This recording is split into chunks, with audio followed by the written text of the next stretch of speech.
కూడాను ఎలా ఉన్నారు మీరు? నేనైతే చాలా చాలా బాగున్నానండి. మేమైతే కార్తీక సోమవారం లాస్ట్ సోమవారం అని చెప్పేసి శ్రీశైలం దర్శనాలు అవన్నీ కూడా ముగిచ్చేసుకున్నామండి. ముగిచ్చేసుకున్న తర్వాత మేమైతే బీచ్కి అయితే వచ్చామండి. ఒంగోలు దగ్గరలో ఉన్న కొత్తపట్నం బీచ్ దగ్గరికి అయితే. ఇదైతే చాలా బాగుంటుందండి వ్యూ అంతా కూడాను. మీకు కూడా ఒకసారి చూపిద్దామని చెప్పేసి చూపిస్తూ ఉన్నానండి. ఆ దర్శనాలన్నీ ఫినిష్ చేసుకున్నామండి, అయిపోయినాయి. కానీ చాలా రష్గా ఉందండి అక్కడైతే గుడిలో మాత్రం. లాస్ట్ వారం అవ్వడం వలన ఈసారి చూసారండి ఎంత బాగుంది వ్యూ ఇక్కడైతే కనుక బీచ్ దగ్గర అయితే. రండి కదా, చాలా బాగుంది కదా ఇక్కడ రండి ఫ్రెండ్స్, మీరు కూడా చూద్దరండి బీచ్ని ఎలా ఉందనేది. దీనైతే చూపిస్తాను మీకు కూడా. ఉండండి, ఇలా తిప్పి మరీ చూపిస్తాను. చూడండి ఎలా ఉందో చూడండి. బీచ్ చక్కగా ఉంది కదా.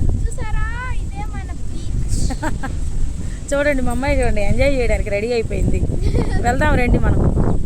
ఈ బీచ్ అయితే కనుక చాలా బాగుంటుందండి. ఈ బీచ్ ఒంగోలు నుంచి 15 కిలోమీటర్ల దూరంలో ఉంటుందండి. కొత్తపట్నం అని చెప్పేసి ఊర్లో అయితే మీరు కనుక చక్కగా హైదరాబాద్ నుంచి అయినా సరే, ఎటు నుంచి అయినా సరే ఈ బీచ్కి అయితే ప్లాన్ చేసుకోవచ్చండి. కొత్తపట్నానికి మనకి రైల్వే స్టేషన్ నుంచి ఎప్పుడు కూడాను ఆటోలు అవి కూడాను అవైలబిలిటీ ఉంటాయండి. ఒంగోలు అయితే జంక్షన్ కనుక అన్ని ట్రైన్స్ మ్యాక్సిమం ఆగుతూనే ఉంటాయండి. మీరైతే చక్కగా ప్లాన్ చేసుకోవచ్చు. మనకి రైల్వే స్టేషన్ నుంచే కాదండి, బస్ స్టేషన్ నుంచి కూడాను చాలా అయితే ఫెసిలిటీస్ అయితే ఉంటాయండి మనకి, ఆటోలు అవి కూడాను. మనమైతే వెళ్ళి ఎంజాయ్ చేయొచ్చండి. అలాగే ప్రీ వెడ్డింగ్ షూట్స్ అవి చేసుకోవడానికి కూడాను దారిలో చాలా రిసార్ట్స్ అయితే ఉన్నాయండి. చక్కగా ప్లాన్ చేసుకోవచ్చు మీరైతే. అలాగే చిన్న చిన్న ఫంక్షన్స్ చేసుకోవడానికి కూడా అవైలబిలిటీ అయితే ఉంటాయండి. రెస్టారెంట్స్ అవన్నీ కూడాను. ఒంగోలు అయితే చాలా పెద్ద పట్టణం కాబట్టి మీకైతే చాలా హోటల్స్ అవి కూడాను అందుబాటులో అయితే ఉంటాయండి. చక్కగా మీరైతే స్టే చేయొచ్చండి. ఈ బీచెస్ అయితే చాలా బాగుంటాయండి. కానీ చాలా జాగ్రత్తగా అయితే ఉండాలండి బీచెస్లోను. ఈ మధ్య జరుగుతున్నటువంటి ఇన్సిడెంట్స్ వల్ల కొంచెం సేఫ్గా అయితే ఎంజాయ్ చేస్తూ ఉండండి. చక్కగా ఎంజాయ్ చేయొచ్చండి.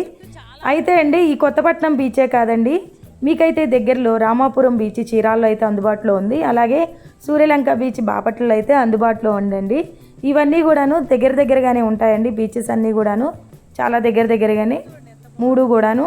రామాపురం బీచ్లో అయితే కనుక చాలా ఫెసిలిటీస్ అయితే ఉంటాయండి. రిసార్ట్స్ అవన్నీ కూడా అందుబాటులో ఉన్నాయి. మీరు కావాలంటే ఎక్కడికైనా సరే ప్లాన్ చేసుకోవచ్చు.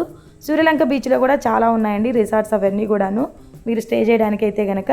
ఇటువైపు ఒకసారి ప్లాన్ చేసుకుంటే కనుక ఎటు నుంచి వచ్చేటప్పుడైనా సరే, హైదరాబాద్ నుంచి అయినా ఎటు నుంచి అయినా ఇలా కొత్తపట్నం దగ్గరైనా స్టే చేయొచ్చు, లేకపోతే రామాపురం దగ్గరైనా సరే స్టే చేయొచ్చు, లేకపోతే సూర్యలంకలో అయినా సరే మీరు స్టే చేసి చక్కగా ఎంజాయ్ చేయొచ్చండి.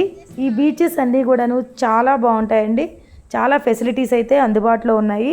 ఈసారి ఇటువైపు వచ్చినప్పుడు ఖచ్చితంగా ప్లాన్ చేసుకోండి ఈ బీచెస్లో ఎంజాయ్ చేయడానికి అయితే కనుక. ఇదేనండి ఈరోజు అయితే కనుక నా వీడియో కనుక మీకు నచ్చినట్లయితే ప్లీజ్ లైక్ చేయండి, షేర్ చేయండి, అలాగే సబ్స్క్రైబ్ చేసుకోవడం మాత్రం మర్చిపోవద్దండి. ప్లీజ్ కమెంట్ చేయండి. మీకైతే మాకు దగ్గరలో ఉన్న బీచెస్ అన్నిటినీ కూడాను ఎక్స్ప్లోర్ చేసి చూపిస్తూ ఉంటానండి. అలాగే ఈసారి కొత్తగా రామాపురం బీచ్ని అయితే కనుక మీకు ఎక్స్ప్లోర్ చేసి చూపిస్తాను, అక్కడ ఉన్నటువంటి ఫెసిలిటీస్ అన్నిటినీ కూడాను. ఇంకైతే చూసారు కదా మేమైతే బీచ్లో ఏ విధంగా అయితే ఎంజాయ్ చేస్తూ ఉన్నామో చూడండి. మా అమ్మాయి అయితే చక్కగా డ్యాన్స్ అయితే వేస్తూ ఉందండి. ఏంటి అక్కడ ఎవరు లేరు అనుకుంటున్నారా అండి? మేమైతే కొంచెం పక్కకైతే వచ్చామండి, అక్కడైతే ఎవరు లేరు. ఎంజాయ్ చేయడం కోసం అయితే మా అమ్మాయి చక్కగా డ్యాన్స్ అవి గుడిని కూడా ఎంజాయ్ చేస్తూ ఉందండి. మీరు కూడా ఈ విధంగానే మీ క్వాలిటీ టైంని అయితే స్పెండ్ చేయడానికి ట్రై చేయండి. చూసారా ఫ్రెండ్స్, ఇక్కడైతే ఎంత బాగుందో పొలాలన్నీ కూడా. మేమైతే ఈవినింగ్ దాకా స్పెండ్ చేసి ఇంటికైతే వచ్చేసామండి. ఇదేనండి ఈరోజు వీడియో. నా వీడియో కనుక మీకు నచ్చిందా అండి? నచ్చితే కనుక ప్లీజ్ లైక్ చేసి సపోర్ట్ చేయండి. అలాగే కింద అయితే కమెంట్ చేస్తూ ఉండండి. ఇంకా ఏమేమి వీడియోస్ కావాలో కూడా నాకు కమెంట్ అయితే చేయండి. తప్పకుండా ట్రై చేసి చూపిస్తాను.